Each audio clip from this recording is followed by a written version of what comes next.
notre deuxième invité, Achille Zikutoto. Je l'annonçais tout au début de cette édition. Bonsoir et bienvenue sur ce plateau, Achille. Alors, vous sortez d'une mission organisée par l'Observatoire congolais des droits de l'homme, au CDH, à Mokeko, dans le département de la Sangha. Quel a été le mobile de cette mission?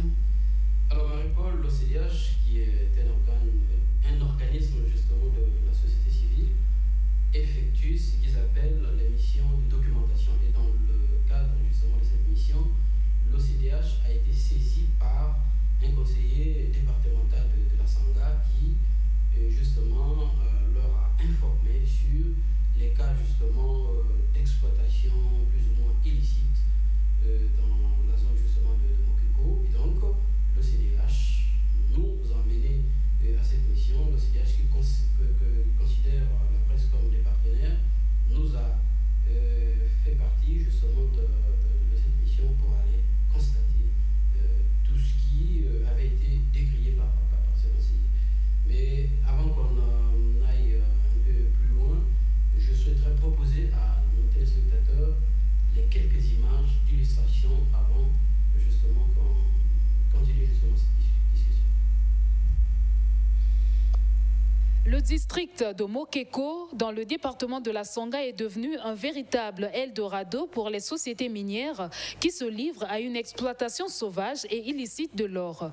Les forêts de Zulabout, Paris Village et Punga subissent en réalité un véritable désastre écologique, comme on peut le constater par des trous béants ouverts ici et là, des rivières polluées ou simplement asséchées, une végétation dévastée et une faune mise au supplice.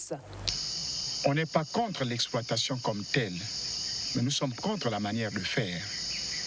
Parce que l'or, le diamant, tout ce que nous voulons, ça appartient à l'État. Mais quand vous ne respectez pas les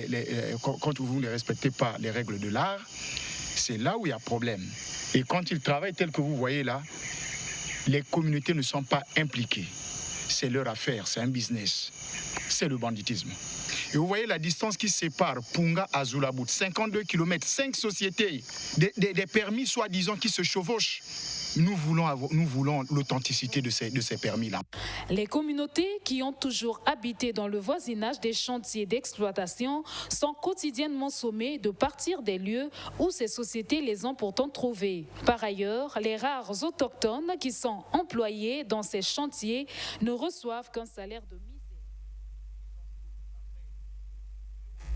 Voilà, Achille, nous venons de suivre le reportage que vous nous avez proposé, mais ce sont des images qui parlent quand même d'elles-mêmes sur cette exploitation de l'or que les communautés des villages du district de Mokeko qualifient de sauvage. Que reproche-t-on exactement aux sociétés qui exploitent ce minerai précieux dans cette zone du pays? Alors Marie-Paul, on va commencer par dire ce qu'une société doit faire avant de s'installer. Et donc dans la loi minière congolaise, avant qu'une société ne puisse s'installer dans une contrée pour exploiter les minéraux, l'État fait obligation à cette société de faire les études d'impact écologique et des impacts sociaux.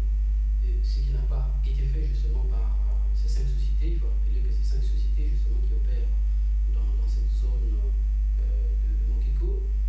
Également, la loi recommande justement à la société qui vient s'installer de discuter avec les communautés parce que en matière de gestion minière, il y a ce qu'on appelle les zones de développement communautaire, c'est-à-dire des zones qui appartiennent aux communautés, aux populations, des zones que l'exploitant ne peut pas justement utiliser. Au cas où il souhaiterait justement utiliser ces zones-là, il est obligé de discuter des modalités justement avec les populations. Mais à part cela, il y a ce qu'on appelle un cahier de charges qui est discuté entre la société qui vient s'installer et les communautés. Comment il est Tout ça, je pense que c'est avant d'obtenir une autorisation. Tout à fait.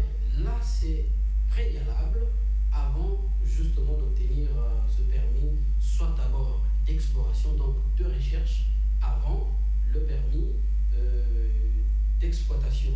Mais il faut aussi signaler qu'il y a ce qu'on appelle aussi, comme j'ai dit tantôt, les études d'impact qui sont obligatoirement faites par un ce que, effectivement, ces sociétés, malheureusement, n'ont pas effectué. Alors Achille, comment pouvez-vous expliquer le laxisme des autorités locales et préfectorales face à cette exploitation qui se déroule en toute illégalité et en violation grave de la réglementation minière et même environnementale en République du Congo? Alors Marie-Paul, nos téléspectateurs qui vont suivre justement ce dossier vont se rendre compte que les dégâts, les impacts environnementaux et écologiques sont graves et gravissimes. Et ce que tu me demandes, c'est de dire pourquoi le sous-préfet, le préfet, le président du conseil départemental n'arrivent pas à trouver des solutions à cela. Je vais te surprendre, mais Marie-Paul, c'est vrai que la gestion des collectivités locales au Congo est un pays décentralisé, mais il faut souligner que pour le cas de l'exploitation minière, ce que le reporter Jikototo Achille a constaté, c'est que les responsables de ces sociétés, à l'instar d'un certain Mio qui est de Zingo Pétrole, qui nous a fait comprendre que eux, ils ne discutaient pas avec les organisations, ils ne discutaient pas avec les élus locaux. Eux, c'est directement avec ce que les Chinois dans leur langage appellent Gala, ce sont des responsables de Brazzaville. Donc, je trouve un peu la délicatesse aussi un peu de la responsabilité justement des responsables aussi bien de la sous-préfecture que de la préfecture qui se trouve comme impuissante parce que les sociétés qui viennent s'installer viennent présenter régulièrement souvent les permis d'exploration, donc de recherche seulement, et quelques jours après, ils se rendent compte que l'exploitation a déjà commencé. Et quand ces exploitants sont interpellés, la réponse est celle que je vous ai évoquée. Nous ne rendons pas compte à vous, nous ne rendons non plus compte aux communautés, mais plus aux responsables, certainement, j'imagine, du ministère des Mines et de la Géologie. Et là, la conséquence, c'est que les populations réclament et exigent l'authenticité de ces permis. Mais tout à fait, parce que les téléspectateurs suivront qu'un conseiller justement départemental a expliqué dans une distance de 52 km 5 sociétés avec des permis qui se chevauchent. On ne sait pas qui a un permis d'exploitation, qui n'a qu'un permis d'exploration.